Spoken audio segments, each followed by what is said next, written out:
Welcome to Ask Dr. Doreen. We're here with Dr. Doreen Granpeesheh, and I'm so excited to be here with her. Good morning. Good morning. And we weren't able to have you last week, but we had Evelyn Kung fill in for you because I know. So nice. Well, we always Actually, say. I think I've missed 2 weeks in a row now. Oh, is that true? I think so. It's just been other stuff has happened. And we always say that we know that our experts, there are other things that you guys can get called away for that are all about the kids, and we always defer to that. But Absolutely. Whenever we have you, we're grateful to have you. So Thank you should know so that. much. I'm happy to be here. And I want everybody to know, if this is your first time watching, Dr. Granpeesheh is a true expert in the field of autism. I believe the preeminent expert in the field of autism. She's been in this field for 40 years now? Yes, this 40 year years. It's 40 yeah, years. Yes. Which I know, you look at her and you think that can't possibly be true, but it is all the same. Years. And that she has been treating individuals, young children all the way up through senior citizens. She has really helped to shape and define what needs to happen as we move forward, as insurance has come online.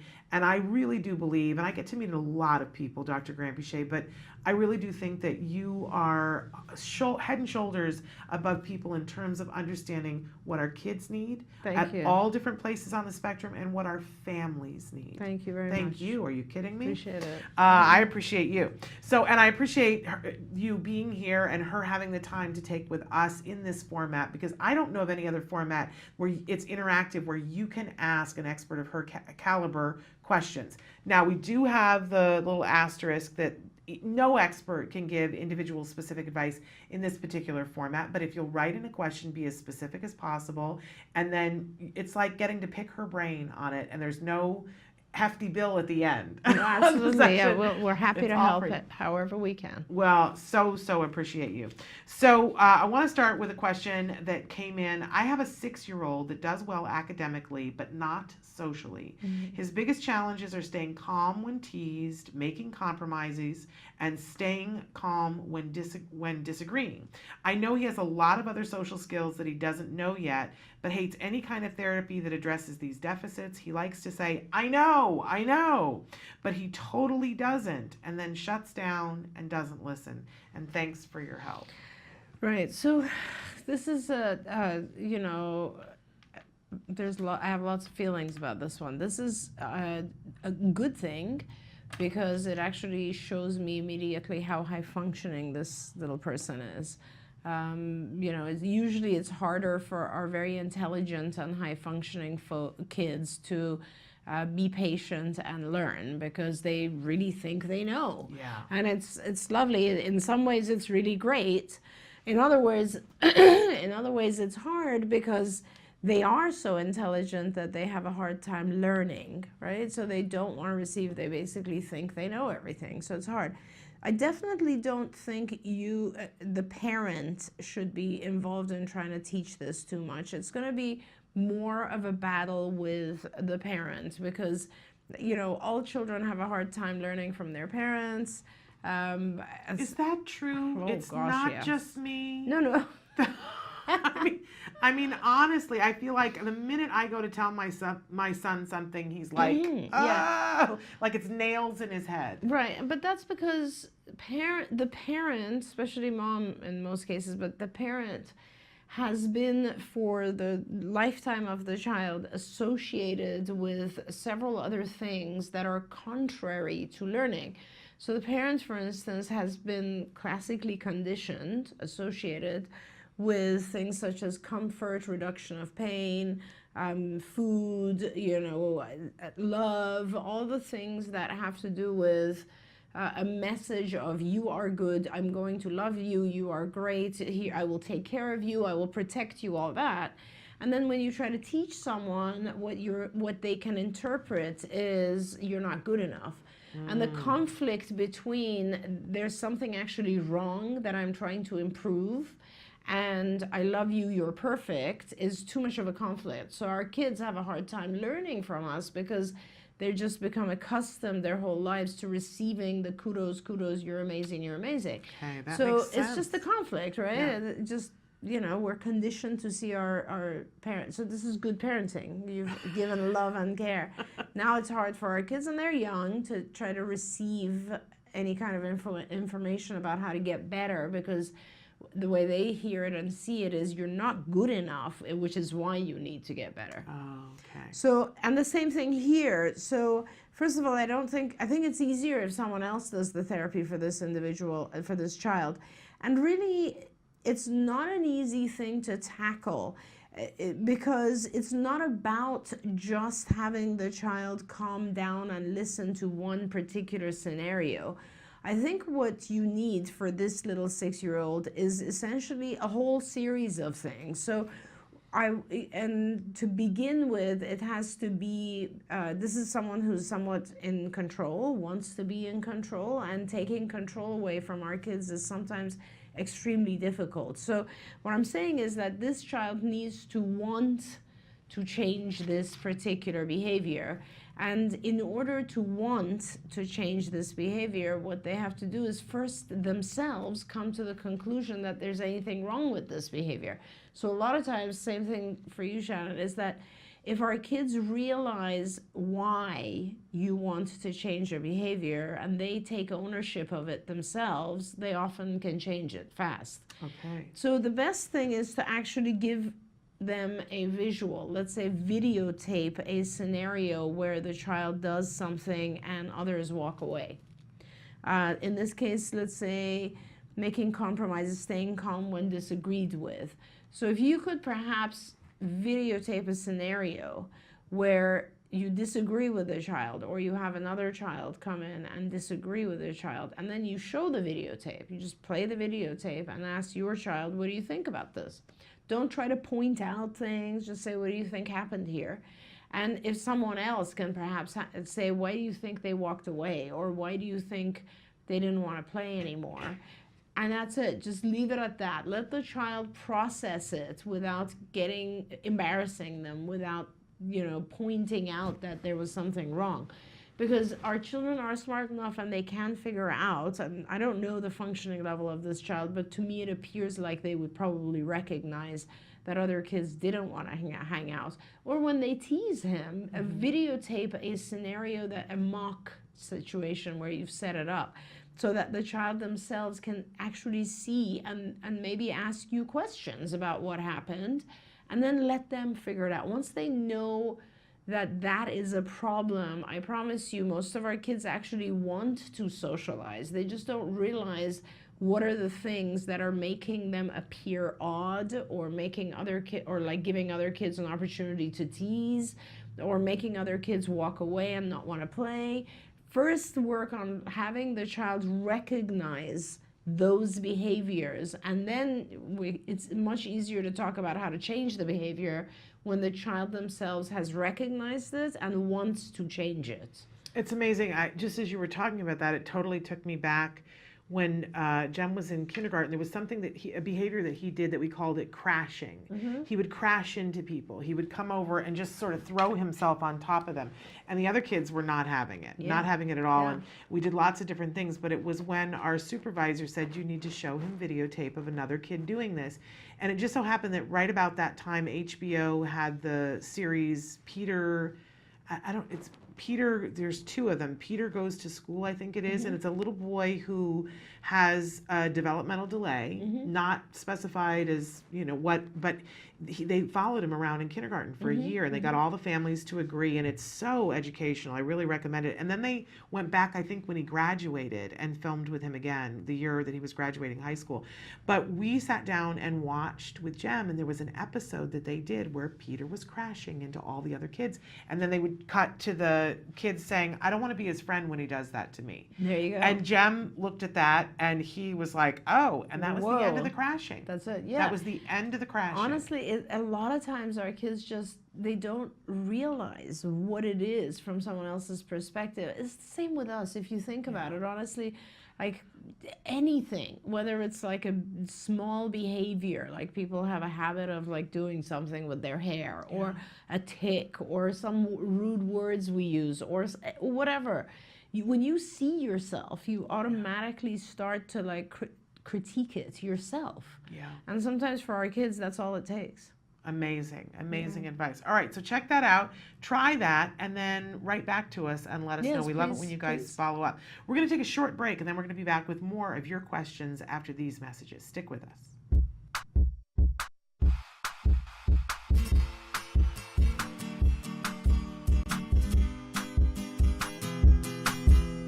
Hi guys, welcome back to Smarty. This month we're going to be making a mandala. Mandala, you ask? What's that? Well, in Sanskrit, that means circle, and you'll see what I mean in just a moment. Okay, the materials you'll be needing for this project are colored paper, scissors, and glue. I'm assuming a lot of you guys have made paper snowflakes before. Well, this is the same idea, except for we're going to be doing it with A, lots of color, and then B, we're going to be layering it up. So, first step we're going to have to do is fold the piece of paper so when we cut it out, there's going to be a repeating pattern on it. So what you're going to do is fold it in half. And then you're going to fold it in half again. Make sure your lines are super creased. Okay? And you're going to keep doing this. You're going to keep folding it in half as many times as you can possibly fold your paper. So now that this is folded in half as many times as I physically can fold it, I'm going to take my scissors and I'm going to cut out the excess. So here's the paper with all the excess cut off. If I open it up, boom, it's a circle, but it's missing all the wonderful patterns in here that repeat. So let's fold it back up, and what we're going to do now is we're going to cut the shapes in it, kind of like a snowflake. So get creative here. Remember, don't go all the way through, or else you're going to just cut in half. So have fun with it. Okay, since my paper is, as you saw earlier, double-sided with different colors, I'm going to cut out the center part and I'm going to flip it. I know that sounds crazy, but you'll see what I mean in a second. Alright, so let's open this up and take a look at it. Ooh, so you see that? I've got a perfect circle with a repeating pattern. Exactly what I wanted. Alright, so I cut out the center part that I cut out for my whole circle. And let's open it up. Look at that. It's another circle, but it's smaller. I'm going to take this and place this in the inside. So the basic idea of the mandala is you're going to take your construction paper, fold it like I just showed you, and then cut different sized triangles, which will turn into circles, so there'll be layers of colors with the pattern. And of course, while you're doing this, you can talk about colors and to have them work on their cutting skills. So now that I've cut out several snowflakes, I am going to start gluing them down on a piece of paper. Here's my mandala. It looks pretty finished, and it can be. But if you have an older kid and you really want to hone in on working on pattern making, you can take this little scrap pieces that you cut out and have them add to the pattern themselves. Well, I hope you and your child enjoyed this project and learned a lot from it. Until next time, guys, craft on. When you see me flying by your side. Welcome back to Autism Live. We're here with Dr. Doreen Granpeesheh for a segment we call Ask Dr. Doreen. Dr. Granpeesheh is answering your questions right now. There are lots of different ways that you can connect with us on Facebook, on Twitter, on YouTube, on our homepage, which is autism-live.com. Just write in your questions. And we had a question that came in. I'm going to start skills while we wait out almost 3-year-old girl's diagnosis. When teaching basic compliance, my daughter will scream and cry for up to 30 minutes and make herself throw up. The throwing up has been off and on for about a year, but it's only to get out of something we ask her to do or to get our attention. She wants to learn, I can tell, but I think there is something going on with her tongue or throat. She has a really big tongue, and I think it impacts her speech. She also has oral motor issues and used to swallow foods whole. She is always restless and constantly runs back and forth. I'm not sure if it's autism or ADHD and SPD because she has great eye contact and her pretend play skills are great. As of now, the only thing she has been diagnosed with is expressive speech delay. Her receptive is age appropriate. I ask her to do something and she does it, but is screaming and crying while she does it, signs or talks. So do I still reward her afterward? And please help. Oh, yikes. Everybody take a breath, right? Yeah, there's a lot of stuff There is here. a lot of stuff there. So can I use your pen for a so second? can have my Thank pen. you, because I just want to segment it a little bit Yes, here. absolutely. So first of all, I don't know where you are I think you need some professional help. I don't know if you have access to professional help, but it would be really wonderful if you could get a BCBA to assist you a little bit. So that BCBA is a board certified behavior analyst. There's too many issues here, and I think it would be important. So your child is 3. It sounds like you're a little bit familiar with the field, because you basically said that she's doing it to get out of something you ask her to do or to get attention. So that means you've already kind of been trained, and you have identified that the function of her behavior is either escape or attention. So she's trying to escape a demand, or she's doing it to gain attention. Now, of course, it's really important to identify which one, or both, right? Because they each have different ways to handle. For instance, if she's trying to escape something and she makes herself throw up, by the way, you also need to separate the behaviors. So we're talking screaming, crying, and then making herself throw up. Let's assume the screaming and crying is part of one behavior, is part of one topography, and the function of it is to get out of something.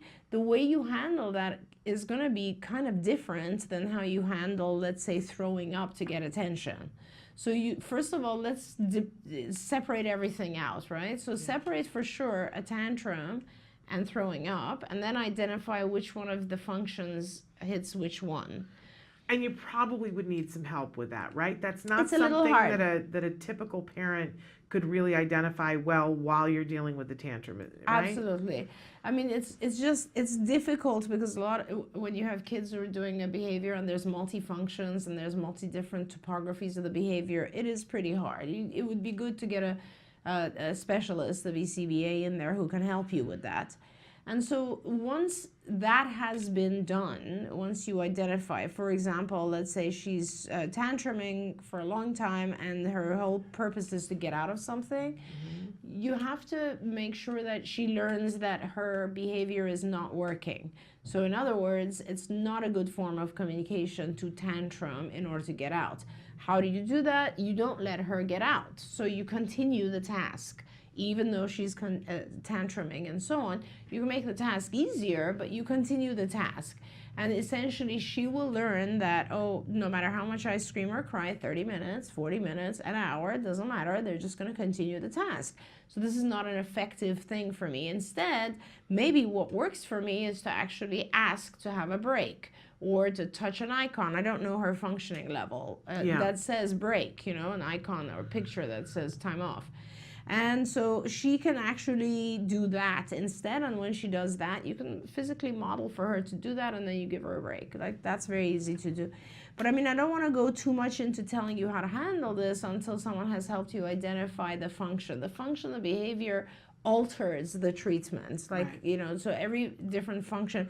Attention-seeking behavior, for instance, you would not pay attention. But this is what I'm saying. So I kind of need to figure out exactly what it is.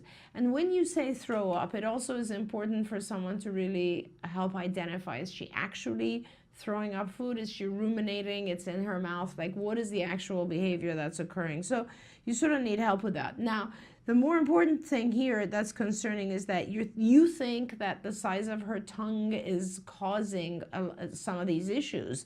You think that there's something going on physically with her tongue or throat, and it is maybe causing her to have speech issues. Maybe it is affecting her rumination behavior, her vomiting behavior. Maybe it's somehow influencing the fact that she was swallowing foods. I don't know, but it definitely sounds like there's some oral motor issues going on here. And a good BCBA can help you identify what is going on. A speech therapist can help you identify what's going on. There might be some issues with just that you would need to be able to do oral motor things to fix it. For example, oral motor activities, massages inside the mouth. She might need exercise chewing. She might have such severe apraxia that her tongue is not too big. It just doesn't move around enough so that she's biting on it. She's maybe not able to move it in. Just think of when you say anything, like say a sentence, and pay attention to the different ways your tongue moves when you say a sentence. It's unbelievable the number of different positions our tongue has to take in order for us to produce sound, right? Language. Yeah. So that could be it. Apraxia is just like sort of muscle tone is low in the tongue, and so she can't move it around fast enough. And so she really needs to practice movements of the tongue, and there are very specific exercises for that. So it would be very important. Again, I want to take this whole,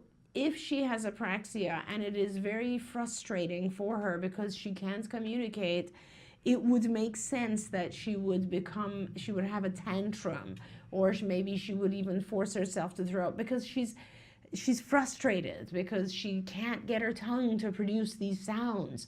Which makes sense because you said she's pretty strong receptively, she just can't express it. So let's please either fix the apraxia if she has it. Let's get her a lot, like 20, 30 hours of exercise with that tongue movement so she can actually start to speak. Or let's teach her a different way of communicating, which could be iconic or a sign language, something that doesn't involve her tongue. Let's reduce the source of frustration. Let's give her a way to communicate. That is where I would go.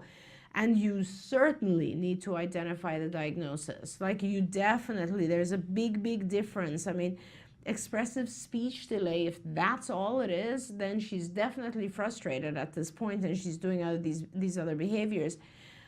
Sensory processing disorder, I don't know. I'm not getting a sense of that right now, but certainly you need to identify if it's ADHD or autism or both.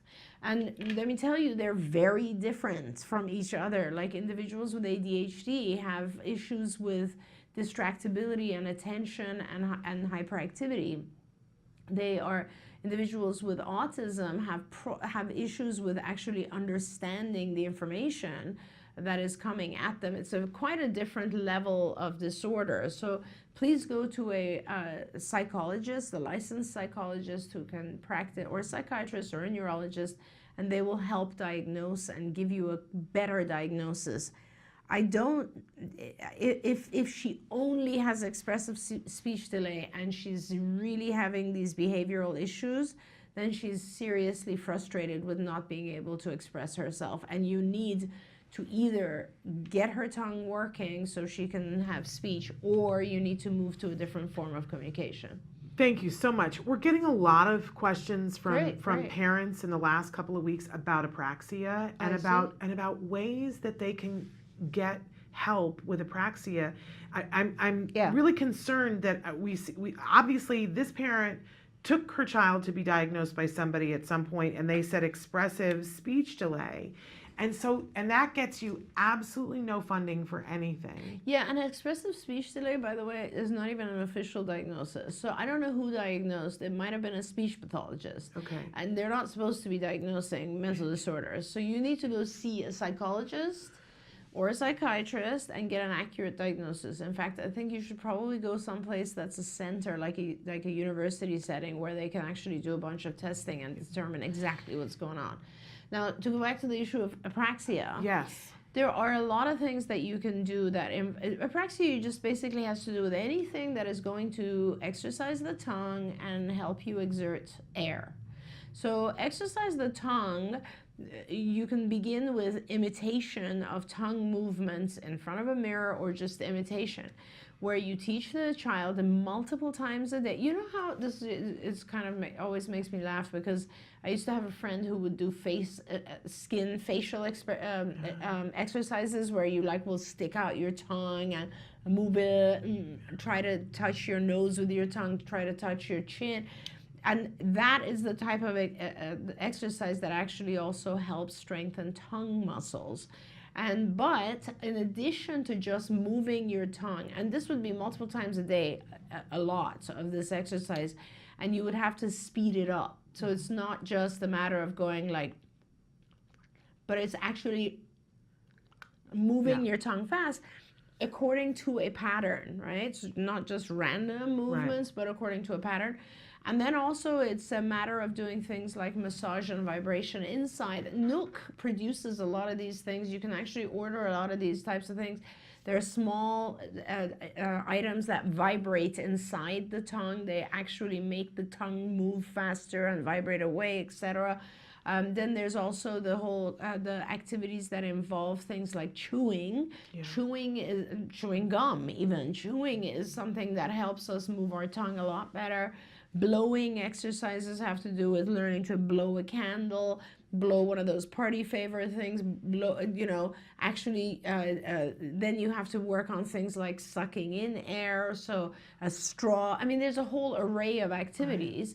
And usually speech paths can give you these things. You can look up online and try to get a series of activities, but it is all about the movement of the tongue and exerting air. Some of our kids need help with exerting air, and often I tell them to actually get the child to do some physical exercise, like jumping on a trampoline. And when they're breathing deep, then have them blow a candle and they will realize how to do it. It's so important, though. We had a comment that came in. Laura Lee says, my autistic son is 25 and is still traumatized by the exercises that they did on his mouth, and so sad. It's so important that you're working with somebody who understands reinforcement, and that the activities have to be fun. And this is for everyone. This is not just for people on the autism spectrum, but have you noticed in hospitals now for the last, I don't know, 20 years, it used to be that they would do their respirator treatments and they would just bring the, you know, the little thing, and people would have to breathe in and whatever. Yes, and now they yes. have the toy. Yes, yes. And they give it to Yes. absolutely everybody. They're like, oh, you have to make the ball get to this spot after surgery. Yeah. Why? Because people weren't doing it otherwise. Right, You put right. 2 little balls in a Right. tube, and suddenly people are more likely to do it. Right, and by the way, you can order those online. Can you? Oh yeah, absolutely. I realize just that. ordered one for my father-in-law. It's actually a pretty cool device, Yeah. right? And it's like, yeah, there's these 2 things, and you have to, I think you have to breathe in, and Yep. it makes the ball go up. Yeah, Yes. it's pretty cool. And there's another one, though, where you breathe out and make it do things. Yeah. And there's all kinds of toys like that. These exercises have to be reinforcing to the kids. You have to make sure that whoever you get to do this understands that, because Definitely. there are some SLPs that are, you know, we're going to do it this way, and that's the way we're going to do it. You can't. Especially 25 years ago. I mean, I Yes. remember I knew an SLP who was actually very good at teaching kids in terms of what she actually taught them. But I do remember that parents would tell me that she would actually put a thing strap over them there, in, strap yeah. them in. Yeah. And I cannot believe that that's just, 25 years ago, but that's the kind of crazy stuff people used to do. I am guessing that I'm really sad to hear that some kids 25 years ago went through bad experiences like that. That's just awful. And, It is awful. It's awful. And there's enough reinforcers available to our kids that everything we do with them can be fun and can be broken into tiny little steps. There's no point in ever trying to force a child to do anything, especially when it comes to verbal. And it's a matter of the child doing the best they can themselves and then reinforcing small increments of that. I will tell you, when Jem was first started at school, there was about 5 years that he had a SLP who was wonderful. Mm-hmm. And she had invented over here, she was about to retire, but she had invented this whole book series about a character named Mortimer Mouth. Okay. And they would read the book, and then Mortimer Mouth would come into some sort of trouble where he would have to do something with his tongue, and then they would have to mimic what Mortimer. It was so cute, and it was so much fun. I keep telling her she needs to make it available to the public now that she's retired. She needs to publish. But there are so many things when you think about. I mean, our kids have issues with different textures and things too, and different temperatures. Oh yeah. But there's always something that you can do with a child. Whether it's licking an ice cream cone to get them, to use their tongue. I mean, there are things to do. There's a whole array of things. Yes, it needs to be fun. That's the bottom line. Okay. Ashley has written in and says on Facebook, my 4-year-old ASD kiddo is high functioning. His hyperness has not come down. He answers to my question, but it needs a lot of pushing. And I have to keep a lot of patience with his running here and there. So my child has been getting ABA from the last year, and he's come a long way, but his hyperness and control of his body is quite hard for him. Also, he thinks out loud. As in do everything while he's talking about it, almost like he's doing commentary on it. Narration. Yeah. There are a lot of our kids that would be brilliant YouTube demonstrators because they demonstrate as they go, and it's like a teaching lesson. Yes, it is. Very interesting. So, I sometimes I want to jump in and help and give you some ideas, but I think that it's important. I'm a very strong believer in terms of getting the basics in place so that our kids can learn faster overall. And I think one of the things that you should really consider is if hyperactivity is his biggest issue, then please do see a specialist and do consider hyperactivity medication. I am not a big fan of the hyperactivity medications, although I have to say they've improved massively over the past 20 years. But I have seen them have incredible results. And it's a matter of, it's just a help. It's not necessarily the solution, but it is part of the solution in some cases, because it really helps the child slow down enough where you're teaching them everything and it helps them process better. And it doesn't have to be lifelong either, because I think with a lot of our kids, if you slow them down enough, that they actually learn to see the world from a slower perspective and to learn things, they then enjoy that, and then they are able to control their behavior a little bit themselves. So my recommendation when I have kids where their primary problem, their primary issue is running around and being extremely hyper, is to actually consider medication that would help reduce hyperactivity. Alternatively, behaviorally, there are a ton of different things we do to slow the kids down, to help.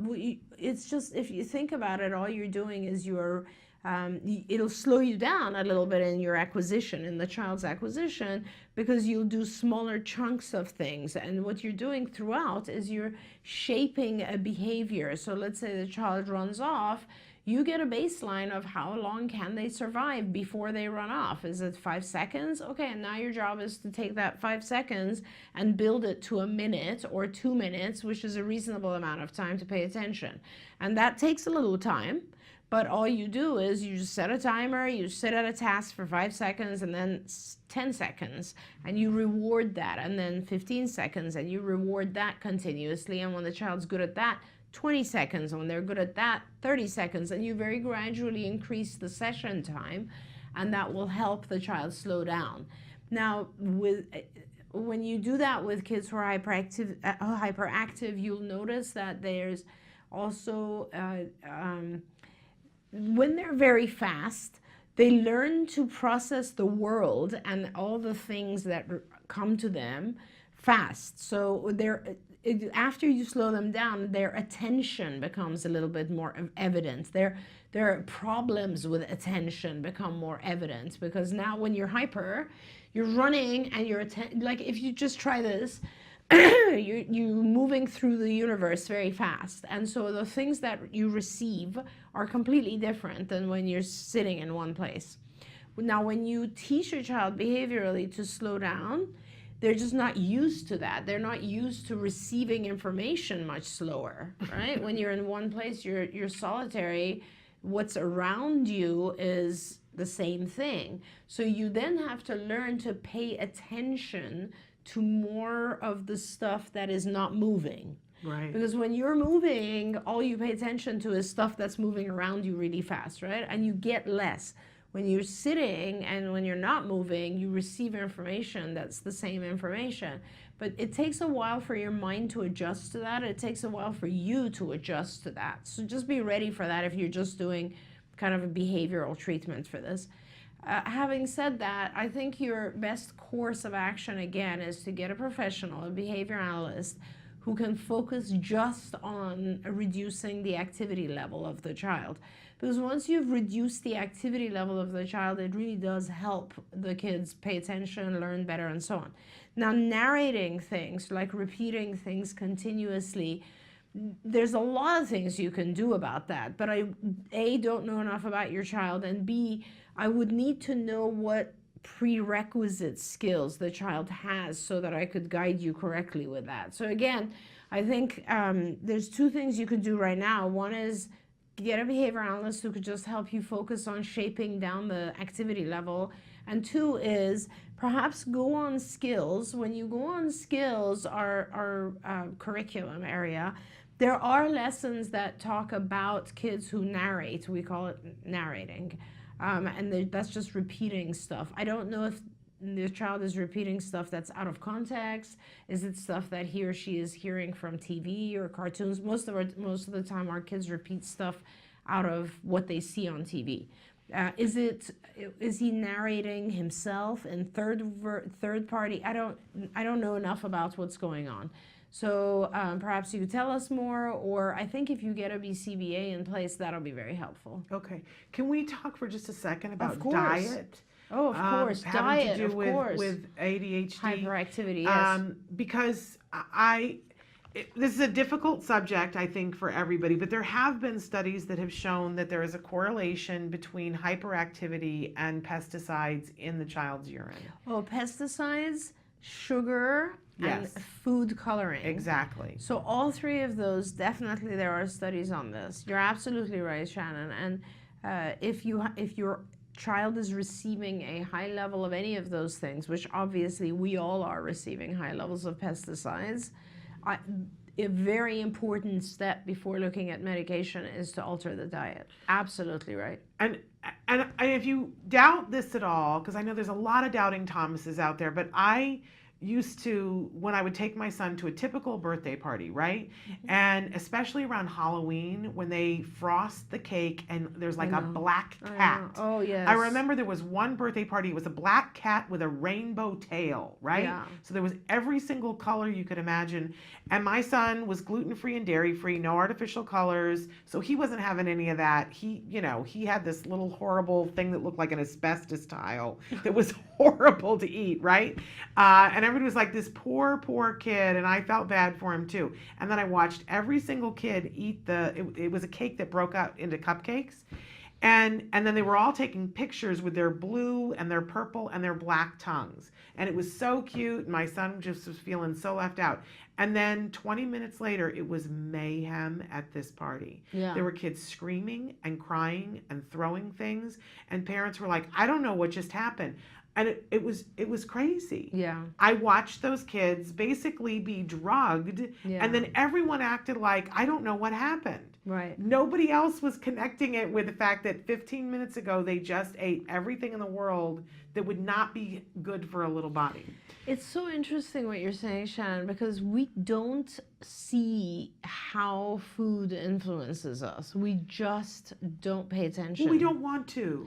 I don't want to. We're conditioned not to. We've grown up in a way not to. Like, we eat what we buy in the supermarket, and we think that's not gonna hurt me. How is that the same as a poison? Right.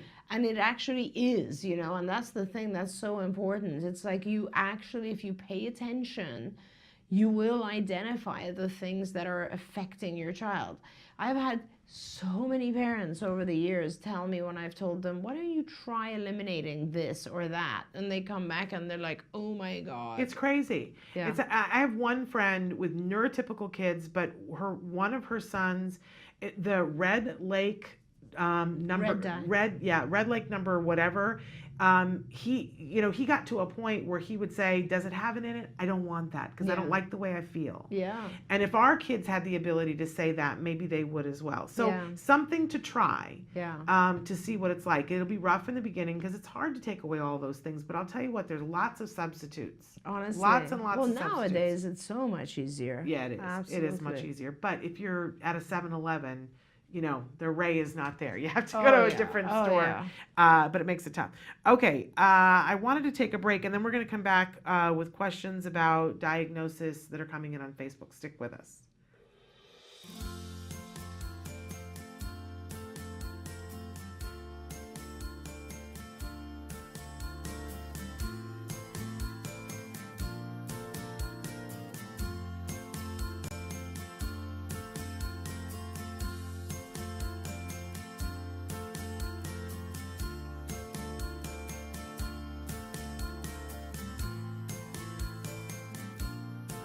Inclusion is everything.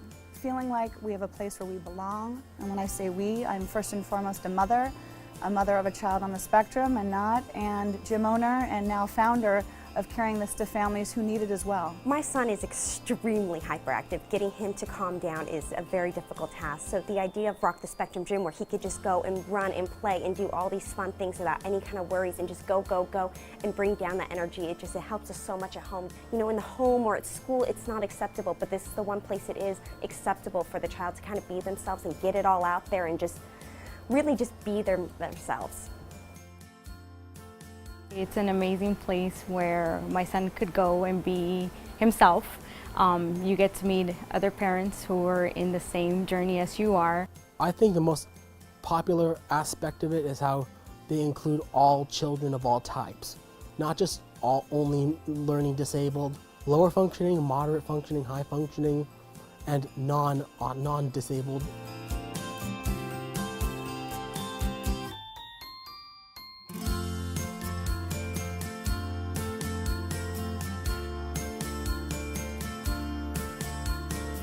The people there are so friendly, everybody's like family, they always greet you with a smile. There's not one negative thing I could say about any of the employees, they're all absolutely amazing. So I think every parent should walk in through those doors and see what an amazing gym it is. Now a diagnosis being 1 out of 6 kids are in some way or form affected with sensory processing disorder or autism.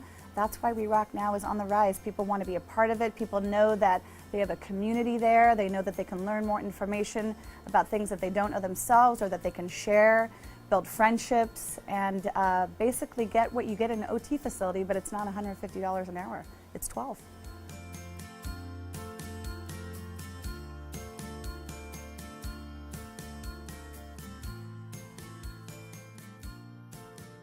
Welcome back. We're here with Dr. Doreen Granpeesheh. She is answering your questions in real time. We had somebody who wrote in on Facebook with a two-parter. First, she said, can a child on the spectrum be diagnosed without any testing, just by observing and what the parents have told the child's doctor? And she says that her daughter has been diagnosed with ADHD. Yes. So is the that... answer is yes. So But you need someone who's pretty experienced. Like, I will not do testing. I'm much more accurate than testing, but I've been diagnosing for, I don't know, 20 years, 25 years. So I know how to diagnose, and I know a child who is on the spectrum. That's all I do, so I kind of know. I wouldn't trust someone who's, it's not their business. Like another, I wouldn't really, like a pediatrician, probably, unless they're a developmental pediatrician and this is all they do, I'd probably suggest that they, or a psychologist who doesn't specialize in autism, I would not recommend that they diagnose without testing. Now, there's a whole bunch of testing. So there's questionnaires that are very easy to administer, like the CARS, it's a very quick questionnaire that the parent fills out. Or there's actual tests like the ADhd, which is you sit down with a child and have the child do a whole bunch of stuff. So there's a whole array of ways to diagnose. Or you could just do what I do, which is I have an interview with the parents. I always want to see the child, and I want to see the behaviors and so on, and then I check off symptoms for myself, and I know if there are enough symptoms. Right. So yes, it can be done. You need to have experience doing it. When I was much, much younger, I used to always administer tests too. Okay. And ADHD is the same thing. ADHD you can diagnose based on symptoms. Obviously, anyone who's a diagnostician who's licensed to diagnose, that would be a psychologist or a psychiatrist or a neurologist or a developmental pediatrician, pretty much. Those folks can diagnose this as long as they have enough experience. They can go through the symptoms with you. Now, with ADHD, the tests to diagnose, the assessments are mostly computer-based.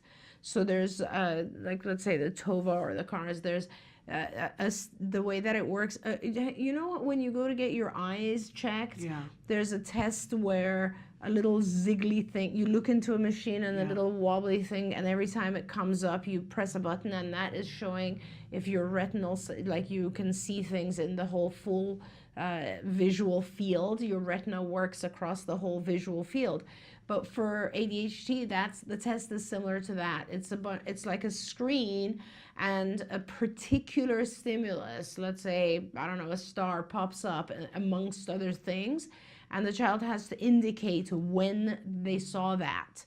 And it's sort of, so it's basically paying attention to detail. That's what you're looking for on those tests. Okay. She then followed up again and said her daughter has been diagnosed as high functioning and has several symptoms, but it's hard for us to get to testing where we live. We would have to travel 2 hours away for testing. And not only that, there are waiting lists for testing. Yeah, so I don't know why you want to do that. Right? Well, I mean, if you don't, the question is why? Right? If you have a diagnosis, high functioning, we're not going to have high functioning ADHD. So it's going to be high functioning autism is what you're saying. Because ADHD doesn't have high or low functioning. ADHD has types. Okay. So it has the inattentive type, or it has the hyperactive type, or it has the combined type. Those are the 3 forms of ADHD. Okay. Autism also really doesn't have, it has severity levels. It's called autism spectrum disorder, and then you have 2 numbers associated with it, which show severity levels. The first number has to do with the severity level in social communication, and it can be a 1, 2, or 3. 1 means it's very mild, 3 means it's severe and needs a lot of support. Then the second number has to do with stereotypical, repetitive, or sensory-related behaviors, and those are, again, 1, 2, or 3. So you have autism spectrum disorder, and you can have a 1-3 or a 1-1 or a 2-1 or whatever it is. Okay. And going back to the question that we had before with the apraxia, you know, it used to be when my kid was being diagnosed that parents lived in fear. You were going to get the appointment to go to get the diagnosis, and you would get the dreaded PDD-NOS. Because if you got the dreaded PDD-NOS, it meant you were no man's land. Your kid had issues and that they needed to be addressed, but you got no funding because PDD-NOS meant no funding. Now there's a rash where I'm seeing of parents that are waiting out the time to get the diagnosis, going in, coming out with everything but autism. Sensory processing disorder, apraxia, and then these parents are writing in and asking me, so what do I do now? Right. And I don't social communication disorder, that's the latest one. Right. So what I would do is, I mean, again, waiting to have an answer from this parent, but if you have a diagnosis and you, because that doesn't exist anymore, Shannon, like, right now, so the diagnosis is ASD, and it includes PDD, it includes Asperger's. So that's not happening anymore, but it's these other things that are happening. But I don't know, like, so if you have, we just need to know what you have and why you're questioning it. Like, if you have a diagnosis, but you think the diagnosis is not valid, then yeah, I would go get testing. If you have a diagnosis, but there's some other aspect of it that's problematic to you, then write into us. But my question is, if you go and you feel that the diagnosis is accurate, they say apraxia, or they say sensory processing disorder, you're not going to qualify for a prescription of ADA. No, you're not. So what do you do then? You get treatment however best you can. You are going, by the way. You go for grants. Well, no, here's what I want to say. So this is the good news, I guess. When the whole mental health parity thing happened, what has happened since then is that you actually can get therapies for all of those mental issues, right? So apraxia and such is a speech delay. So you have some coverage for speech. Most health insurances do, Medicaid does, etc. So you actually go through speech services and you get that.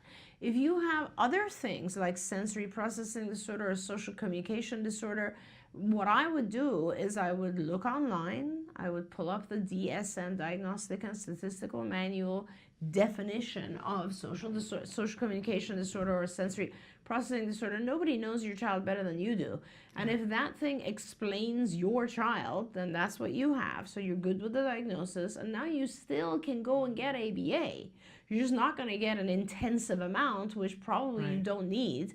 But all mental disorders, and very gradually this is now happening also for ADHD, we also could be treating all these other mental disorders as well. You do have some coverage. Okay. So that's good to know. Yes, That's really helpful to me. Yes. But now this mom did write back and she Great. said, I didn't know if it was okay to say she has it without testing. And she says, we have been criticized by several friends. PDD NOS is what her psychiatrist diagnosed her with. Now, we have to put the asterisk there, that can't be recent, right? Because it could be because the psychiatrist could be ill-informed. So for a long It's been time at now, least 5 2 years. 5 years. Has it been 5? 2013. Has Yeah. it really been that long Yeah. since PDD NOS has been gone? Okay. Yeah. It's just that it rolled out slowly, so it feels more like 3 years. But Okay. it was 2013. So essentially, the PDD NOS diagnosis, unless it's really old, isn't valid anymore. In fact, it just isn't valid anymore because it's been long enough that the new diagnostic criteria have been out, the DSM-5, that it doesn't work anymore. You need to get a new diagnosis. And if a psychiatrist diagnosed you recently with PDD NOS, go to someone else because clearly they're not on their game. Wouldn't you call your insurance company and say, I'm not gonna pay for that appointment? That Yeah. like this person, okay. Absolutely. You should Hopefully call. that helps, Michelle, Yeah. because that's So Michelle, so basically what I'm saying is go to someone else. You do not have to get tested. A good someone who can diagnose. 1 year ago. One year ago, They she made a says. big mistake. So that's a big mistake. PDD NOS doesn't exist anymore. It hasn't existed since the Diagnostic Manual 5 has been out, which is a long time now. So sorry, you really should. That's so frustrating. You should go back to that psychiatrist and say, hey, dude, this diagnosis you gave me is invalid. It doesn't exist anymore. Like, either don't charge me or refer me to someone who can diagnose you. Or crack a book every once in a while. Yeah, good like, Lord. Like heavens. I don't mean to laugh because that's a year that family has been in no man's land. That's very frustrating. But I would absolutely call the insurance company too. All right, we only have 2 minutes. I just want to do a quick follow-up. Sure. There was the mom who had written to us about a month ago about the daughter, and I'm just going to give warning, adult topics here, that was masturbating and sticking her hands underneath her arms. She gave us a follow-up. She says she doesn't, you asked if she would check to see that she doesn't have a yeast infection or a UTI. She doesn't. But she said, we wanted to let you know, we noticed ever since we started blocking her access for her to be able to get down in that area is when the increase in putting her hands under her armpits really started. She has almost stopped with the masturbation unless we are changing her clothes or diaper to where she has free access to do it. So we think the armpits is a replacement for the other behavior, which is good and bad. She has now begun to pull her neckline down on her long sleeve shirts to get access to her armpits. When we do give her a favorite item, she will only hold it a little and throw it down to go right back to her hands and her armpits. Okay, so there's some other function that's going on here, and I don't know, I'm assuming, because you said the neckline down, I'm assuming that she goes like this as opposed to like this. Like, I'm trying to figure out exactly what the function is.